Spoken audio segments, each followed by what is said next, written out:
Over $500. That's what the average Canadian traveler over 65 leaves sitting in the airport every single trip, without ever knowing it was theirs to take. Not one of these is a discount you have to beg for. 7 perks the airport already owes you. And stay with me until number 7, because that's the one almost everyone gets completely backwards. Number 1. Free airport assistance, and it has nothing to do with owning a wheelchair. Every major Canadian airport, from Pearson to Vancouver to Calgary, offers a service called Special Assistance, sometimes called Meet and Assist, and it costs you nothing. You call your airline at least 48 hours before your flight. You say 3 words, "I need assistance," and an agent meets you at the curb, moves you and your bags through check-in, walks you to the front of security through the family and accessible line at the CATSA checkpoint, and takes you right to your gate on a cart. No fee. Here is the mistake that costs people real money. They assume it's only for someone who can't walk at all, or they're too proud to ask. So instead, they hire a private airport concierge for $75 to $150 a trip, or they miss a connection because security took 40 minutes. Margaret, 71, flying Toronto to Halifax with a 90-minute layover, almost paid a $130 concierge until her daughter told her to just ask the airline. She made her connection with time to spare and paid nothing. Her neighbor wasn't so lucky. He skipped the call, got stuck behind 200 people at a March break security line, missed a Montreal connection, and paid $318 for the next available seat. A rebooked missed connection on a domestic fare can run you $200 to $400 out of pocket. You don't need a diagnosis. If long walks, standing in line, or tight connections are hard on you, you qualify.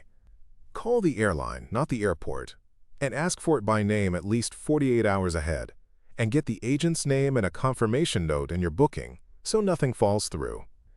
Number 2. Your mobility aids fly free and never touch your baggage allowance.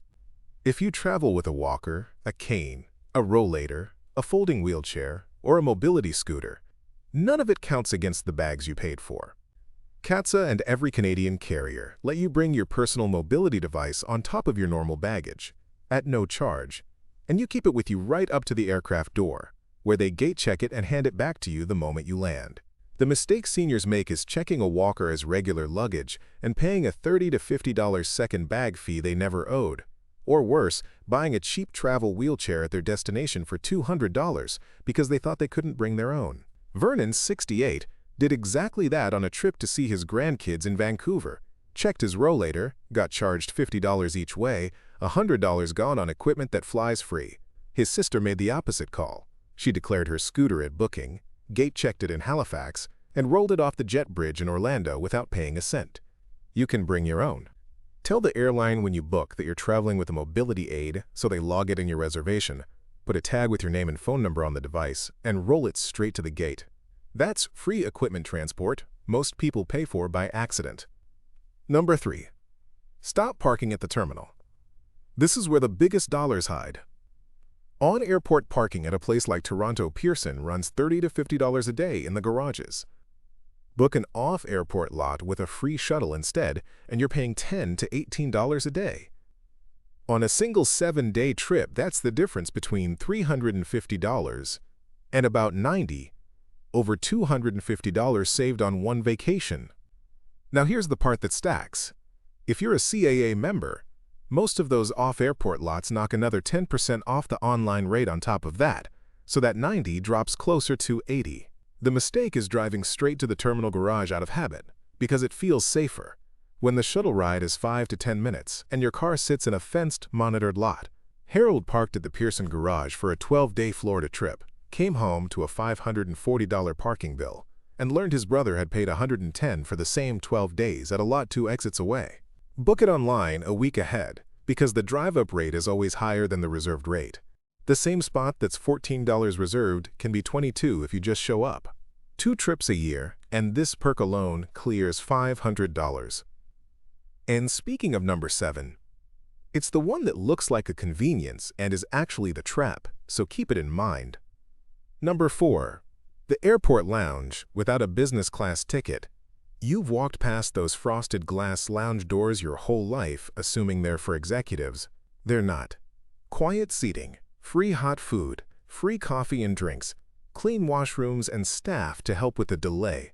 And there are 3 ways in without flying business. First, a walk-in day pass, usually around $35 to $59, which is worth it on a long layover when a terminal sandwich and coffee already costs $20.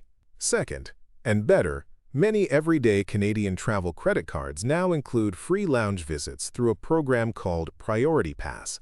Some cards with an annual fee under $200 give you 6 free visits a year, a value of over $300 if you use them. Third, if you have a delayed or canceled flight, ask the airline desk directly. They will often hand you a lounge pass to keep you comfortable. Joyce, 74, sat out a 4-hour Calgary delay buying 2 coffees and a muffin for $19 at the gate, never knowing the card in her purse gave her free lounge access with real food and a quiet chair. Her seatmate pulled out the same card, walked into the lounge, ate a full dinner, and paid nothing for the wait. The mistake is buying overpriced terminal food and standing at a crowded gate when the card already in your wallet might get you in free. Check your credit card's benefits page before your next trip and add the free lounge app to your phone so the pass is ready at the door. Number 5. NEXUS, for about $24 a year. A NEXUS card costs $120, but it lasts 5 years. That's $24 a year, and it does 2 things that matter enormously at 65. It gets you the verified traveler line at CATSA, so you skip the main security queue that eats an hour on a busy morning, and it clears you fast at the US border and coming home. Here's the part people miss entirely. Several travel credit cards will rebate that $120 fee straight back to you, which makes the card effectively free. Frank, 69, put off applying for 3 years because $120 felt like a lot, then added it up. He'd arrived 3 hours early to 17 flights out of pure line anxiety, hours he'll never get back. When he finally got the card, he walked from curb to gate at Pearson in 11 minutes on a Monday morning that had the regular line snaked back past the check-in desks. The mistake is standing in the regular line year after year when a card the price of 1 restaurant dinner gives you a 5-year fast pass through the worst part of every airport. Apply online at the government's trusted traveler site. Yes, there's an interview, but you do it once for 5 years. Number 6. Your $800 duty-free allowance that most seniors leave half-used. When you've been out of Canada for 48 hours or more, you can bring back $800 worth of goods completely duty and tax-free, and that includes up to a liter and a bit of wine or spirits and 200 cigarettes if you use them. Most travelers either don't know the number and nervously underbuy, or they don't declare properly and get dinged with tax they didn't owe. Think about it in real dollars. A bottle of good scotch that's $60 duty-free can be $85 back home once provincial tax and markup are added, and perfume, chocolate, and gifts run 15 to 25% more once tax lands. Eleanor came back from a Caribbean cruise, bought nothing abroad, then paid full Ontario tax buying the exact same rum at the LCBO the next day. $23 she handed away for nothing. Her traveling companion filled her $800 allowance with 2 bottles, a bottle of perfume, and chocolates for the grandkids, declared every item at the kiosk, and walked through paying 0 tax on the lot. The mistake is buying at the domestic store after you land. Know your $800 limit. Keep your receipts, declare honestly, and let the allowance do exactly what it was designed to do. Save you money on things you were going to buy anyway. Which brings us to number 7. The one perk you should refuse. The airport currency exchange booth looks like a convenience, and it is quietly the most expensive place in the entire building to change your money. Those booths sit in a terminal with no competition, so their rates run 10 to 15% worse than the real market rate, and the ones with the big no commission sign are often the worst because they bury the whole cut inside a terrible exchange rate. Change $1,000 there, and you can lose $100 to $150 in seconds, and it feels like a service.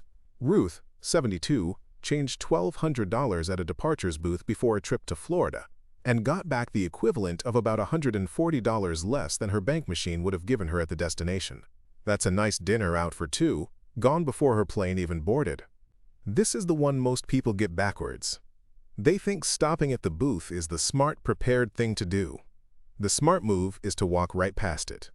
Use your bank card at a bank machine when you arrive, or a no foreign fee credit card for purchases, and you keep that $100+ in your own pocket. The best airport perk here is knowing which perk is actually a trap.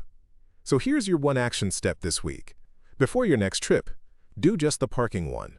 Go online and reserve an off-airport lot with a free shuttle instead of driving to the terminal garage. That single move can save you over $200 on one trip, and it takes 5 minutes tonight. If this saved you money, subscribe and share it with one friend over 65 who's flying soon. Because the ones who know these 7 walk through the airport richer than the ones who don't.